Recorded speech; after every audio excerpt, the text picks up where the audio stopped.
Strings in JavaScript can be compared, meaning we can tell if one string is less than, greater than, or equal to another string. Let's see how that works.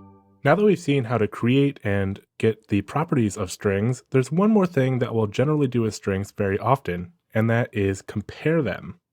When we compare two strings, what we're asking is whether the two strings are equal, or whether one string has a greater value than another string.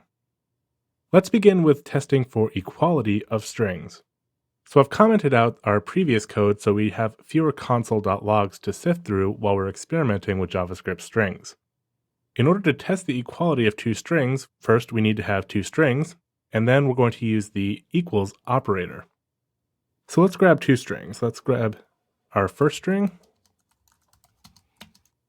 and we'll say hello.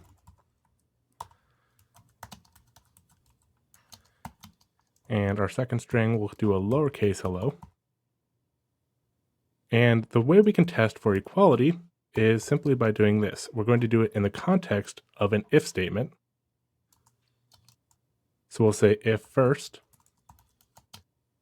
equals second. The three equals here means is equal to, and more specifically, it means is strictly equal to. There is another similar operator in JavaScript, which is two equal signs. The difference between two equal signs and three equal signs is that when you use only two equal signs, is that JavaScript will sometimes change the type of one of the operands if it will allow it to match the other operand. So for instance, you might be able to compare a string with the number 13 in it to the actual number 13, and the double equals would return true, but the triple equals will only return true if both sides are strings and they are equivalent strings. So we're going to use three equal signs whenever we want to do this. This will help reduce errors in our JavaScript programs. So in our if statement, we'll say console.log, these strings are equal. And we'll put an else clause here. And we'll say console.log, the strings are different. So right now we're comparing first, which is the string hello with a capital H, to second, which is hello with a lowercase h. So what is the expected result? Well, let's save this out, return to our browser, and we'll refresh, and we'll see that the strings are different. And that's because first and second are two different strings, because first has a capital H, and second has a lowercase h. So the equality operator takes into account the differences in case in the letters. They'll only be equal if they are the exact same letters in the same case. Now sometimes we want to compare strings without being sensitive to the case. The best way to handle this is to use the methods that we saw earlier, either to uppercase or to lowercase.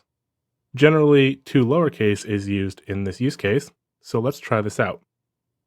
So what we'll do is we'll take our first string and call the to lowercase method.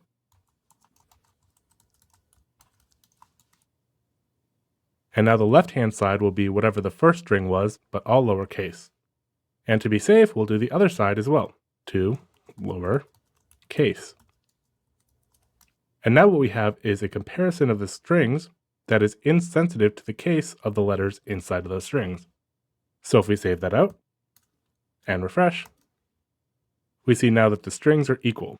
So anytime that you want to do a string comparison that is insensitive to case, the easiest way is to lowercase both of the strings you are comparing. Now, besides the equality operator, there are four other comparisons we can use between strings. This includes less than, greater than, less than or equal to, and greater than or equal to. The difference between less than and less than or equal to is that less than will only return true if the left-hand side is less than the right-hand side.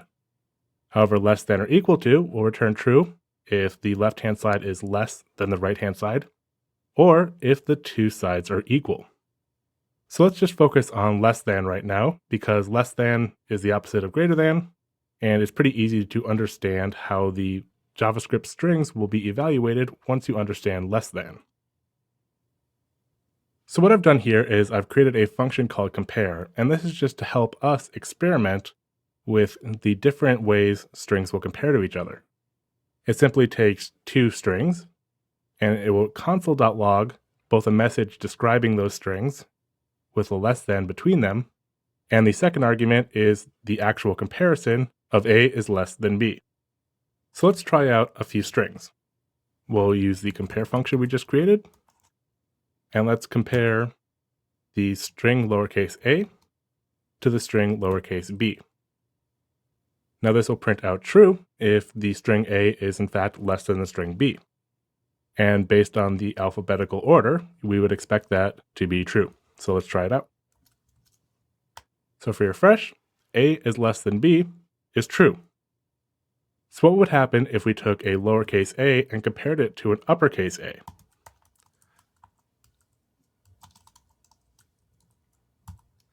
Let's check it out in the browser. And we'll see lowercase a less than uppercase a is false. And that's because of the way strings are encoded and compared.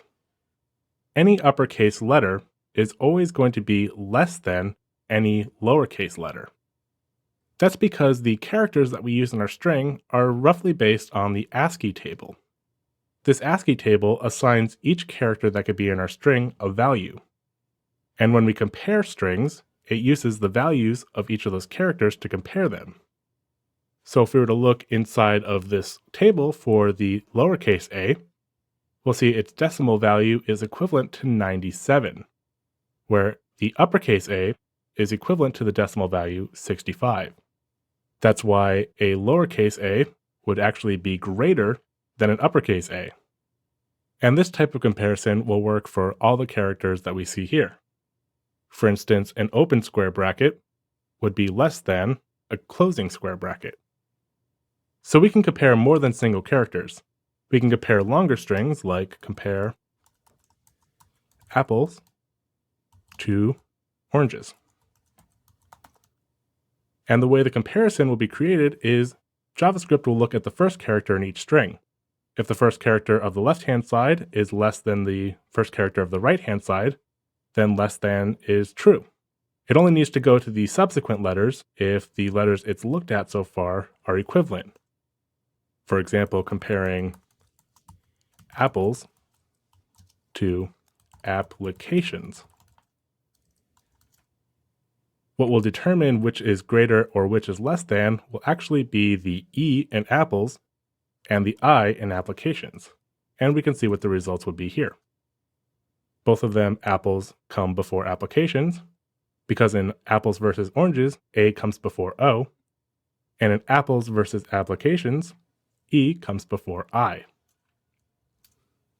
Now what happens if one string is a substring of the other? For instance, if we compare app to apples.